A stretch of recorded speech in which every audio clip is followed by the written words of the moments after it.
স্বামীরা 1 তারিখে ধরে লয়ে গেছে নিয়ে তার 5 তলায় নিয়ে তার অনেক মারধর করছে। এই যে তার রিপোর্ট আমি মেডিকেলে নিয়ে রাত 1টা বাজে আনছি। এই যে তার হাড্ডি ভেঙে দিছে, তার মাথার ব্রেনতে বাড়ি খাইছে, এই যে মাথায় বাড়ি খাইছে। আমি নিরহ মানুষ, আমি গরিব অসহায়। এই মনোয়ার হোসেন ডিপজল আমার সাথে তোর কি শত্রুতা? আমার সম্পদ আছে না, আমার বাড়ি গাড়ি আছে না, আমার কিচ্ছু আছে?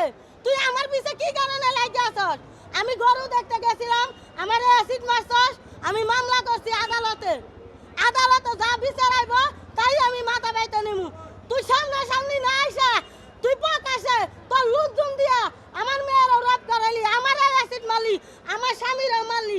আবার কি করছস?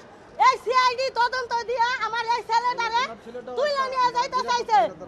সিআইডি বলছে তুমি যদি মামলা তোলো তাহলে ভালো, আর যদি মামলা না তোলো তাহলে তোমার ছেলের এমন জায়গায় নিয়ে যাবো তোমরা জিন্দিগিতে খুঁজে পাইবে না। ডিপজলের কথায় মানুষ হবো। এই ডিপজল তোর কথায় মানুষ হবে, জন্ম দিছি আমি রক্ত মাংস কামাই করে আমি আমার ছেলে মেয়ে খাওয়াইতাছি। তুই শত্রুতা আমার লগে, আমার ছেলে মেয়ে স্বামীর লগে তোর কি শত্রুতা?